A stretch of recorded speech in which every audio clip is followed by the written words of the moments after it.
Salut les stratoniens, salut à tous, j'espère que vous allez bien. On est parti pour une nouvelle vidéo d'analyse technique sur le BTC, l'Ethereum et 2-3 altcoins que m'avez demandé. On a le AAV, le AMB et les altcoins comme d'habitude. On va aussi faire une petite analyse des liquidités et du copy trading. Enfin bref, j'espère que cette vidéo vous plaira. On est tout de suite parti. Crypto, million. Crypto, million. Avant toute chose, je tenais à vous dire que le concours ici où on pouvait gagner 250 $ est toujours actif. Je vous mets le lien en description. Hier, on disait qu'on allait avoir un potentiel rebond, rechercher la zone de fair value gap au nord plus la zone de liquidité. C'est exactement ce qu'on est venu faire. Alors, je me suis levé ce matin, ma flèche était plutôt correcte. On est bienvenu rect les highs, donc ça c'est une excellente chose. Donc on est venu récupérer 2-3 liquidités et maintenant je pense qu'on peut avoir un potentiel petit dump. Du côté de l'open interest et des funding, donc on a l'open interest ici qui chute, on a le funding qui passe dans rouge. Donc là, ce qu'on peut simplement se dire, c'est qu'il y a des positions en levier qui sont en train d'être clôturées et qu'on a de plus en plus de positions short sur le marché. Donc on part du principe qu'il y a des positions longues qui sont en train d'être fermées. Pourquoi pas? On a le CVD qui est un petit peu baissier ici en low time frame, mais bon, après on reste plutôt dans un espèce de gros range. Du côté des liquidations, ici, on voit bien qu'on a des liquidations au nord qui ont été prises, mais il nous en reste. Et on a énormément de liquidations ici de tous les gens qui sont en train de long. On voit bien qu'on a le delta qui est majoritairement dans le vert. Donc on a beaucoup plus ici de long que des shorts. Donc pour moi, ça ferait du sens qu'on vienne rect tous ces gens-là ici en dessous.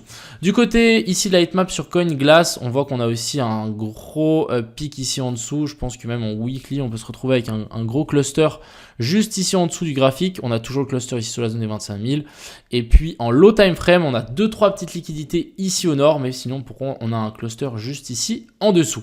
Donc perso, moi je pense qu'on peut potentiellement descendre. Après, on n'est pas à l'abri de refaire une petite mèche vers la zone des 29 000. Mais je ne suis pas trop favorable à ça. Du coup, on a pu prendre des petits trades sur le copy trading, donc très content. On a pu short du coup du côté de l'Ethereum, on a short Ethereum, on a short aussi. Alors je vais juste dans les ordres, copy trade. Donc on a le ADA, le DYDX, l'Ethereum et le BTC qui sont en short. Je tenais à vous dire que le DYDX, j'ai ouvert une position trop grosse que j'aurais dû ne pas ouvrir. Donc c'est pas grave, j'ai décidé de la hold. On verra comment ça se passe. Je vais déplacer mon stop loss à break-even, donc au moins ça fera une position gratis. Mais en tout cas, si on vient chercher le TP, on fait tous x2 sur le copy trading, donc ce serait vraiment excellent. On va prier la petite étoile. Et le ADA, il n'y a pas tout le monde qui est dedans, c'est normal parce qu'il y a beaucoup d'argent qui a été pris pour la position de DYDX. Donc c'est normal si vous n'êtes pas dans la position de ADA.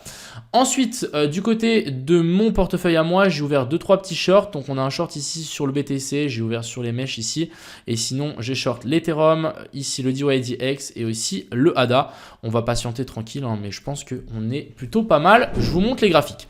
Donc du côté du BTC, on a vu qu'on ait récupéré la zone de fair value gap en 5 minutes plus la poche de liquidité là-haut.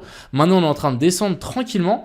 Moi, ce qui m'embête ici, c'est qu'on n'est pas venu encore une fois chercher la zone de fair value gap en 1 heure qu'on a laissé. Vous voyez, on a une toute petite zone de fair value gap. Donc ce qui serait vraiment hyper intéressant, c'est de faire un petit rebond pour le récupérer pour ensuite rechuter comme ce que j'ai dessiné ici sur la flèche.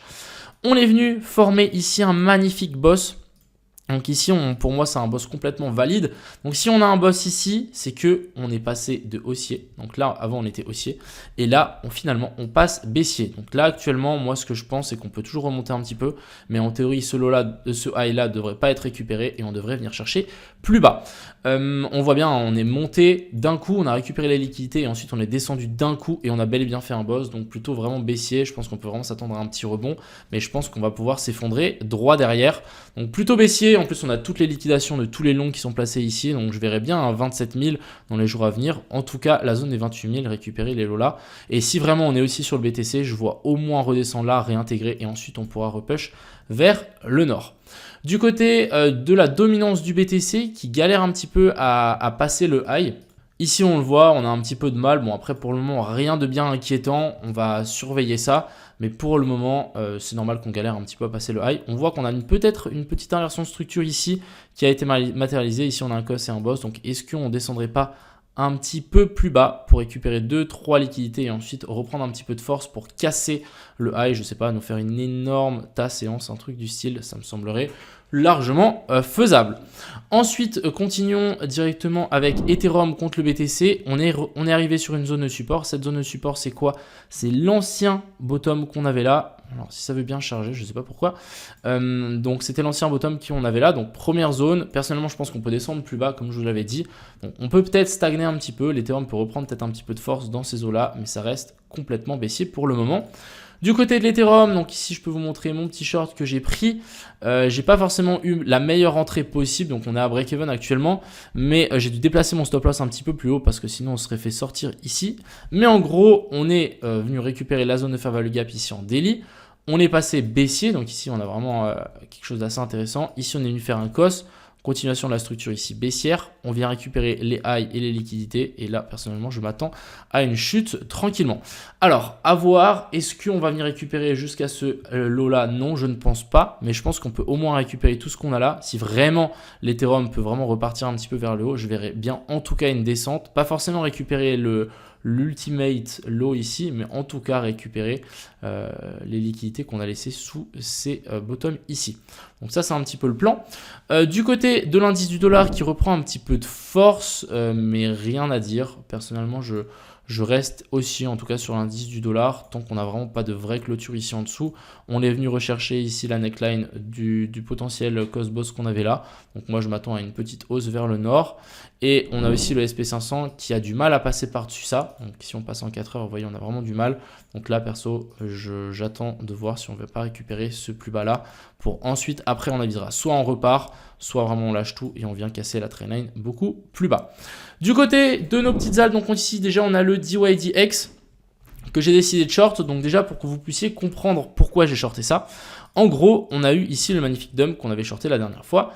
On a récupéré les lots, magnifique. Et ensuite ici on est venu faire une jolie petite correction en ABC. Donc ici on avait notre racine A et ensuite B et ensuite C. On est venu chercher les liquidités au-dessus ici de notre A. Et ensuite ici on est venu faire une magnifique clôture sous ce dernier plus bas. Donc en fait ça nous a juste matérialisé un petit cos. Et une fois qu'on a eu ça, on a eu une petite remontée. On est venu récupérer donc la zone de fair value gap ici en 4 heures. Vous voyez avec la petite mèche on est venu toucher ça. J'ai décidé de shorter directement à ce moment là. Et clairement pour target des nouveaux plus bas. Donc voilà un petit peu l'objectif. Sachez que si on vient TP avec ce short sur le DYDX, en gros on fait tous x2 sur le copy trading, ça pourrait être excellent. Donc croisons tous les doigts et puis en espérant que ça passe, moi je vais juste déplacer mon stop loss à break-even et puis au moins ça sera une position gratuite si jamais elle ne passe pas. Ensuite, on a le ADA. Donc, si jamais vous voulez savoir aussi pourquoi j'ai pas close la position quand j'ai vu qu'on était, j'avais ouvert une trop grosse position, je me suis dit, ok, mon scénario est bon et je voulais pas close pour rouvrir parce que ça compte des frais. Moi, j'aurais payé des frais et vous aussi, vous aurez tous payé des frais. Donc, c'est pas mon objectif qu'on se fasse détruire par les frais de BitGet, même si c'est les frais partout sur n'importe quelle plateforme. Mais ça serait bête de se faire détruire avec les frais, donc j'ai préféré holder ma position et pour le moment ça me donne raison.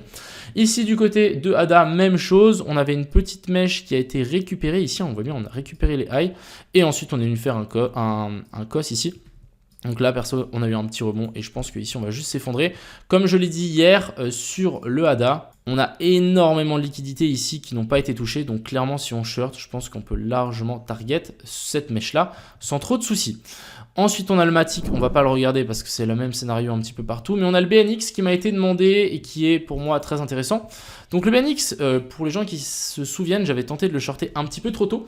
Mais du coup là, on a eu un énorme pump. On est venu récupérer la liquidité qu'il y avait là. Et ensuite, on s'est inversé. Ici, on est venu faire un magnifique boss. Donc je pense que ce qu'on peut attendre ici du BNX, c'est avoir un petit rebond vers le haut pour récupérer certaines zones de fair value gap ici au nord. Donc vraiment nous faire un truc comme ça. Hop, on remonte, on vient chercher ça et ensuite on redescend. Un peu comme ce qu'on a fait sur le Loom. Alors le Loom, il est où? Il est là. On est à moins 30%, je ne sais pas si vous vous rendez compte. En gros ici, on a matérialisé un petit boss. Tac, et ensuite on a eu un rebond et ensuite ici ça a chuté directement vers le bas. Donc ça c'est quelque chose qu'on peut aussi à mon avis voir sur le BNX, donc on va patienter, si on a un rebond on le shortera, mais si on n'en a pas tant pis. Du côté du AMB aussi, alors on m'a demandé, personnellement je ne sais pas pourquoi on m'a demandé le AMB, mais clairement ce coin il va à 0. Il n'y a aucune structure haussière, on n'a rien du tout. Vous voyez en plus comme on descend, je ne sais pas si vous vous rendez compte les dumps qu'on a là, mais là on est déjà à moins 40%. Donc en tout cas je compte je pense pas que... Non, c'est pas que je pense pas, mais en tout cas, j'investirai pas du tout dans ce coin tant qu'il n'a pas vraiment fait une vraie structure, une vraie consolidation. Donc, méfiance. Et puis, si jamais vous voulez le shorter, essayez, mais faites attention. On a quand même des petites mèches qui viennent kill tous les shorts à chaque fois. Donc, faites attention à vous. Mais ça, c'est le genre de coin que je ne toucherai pas du tout.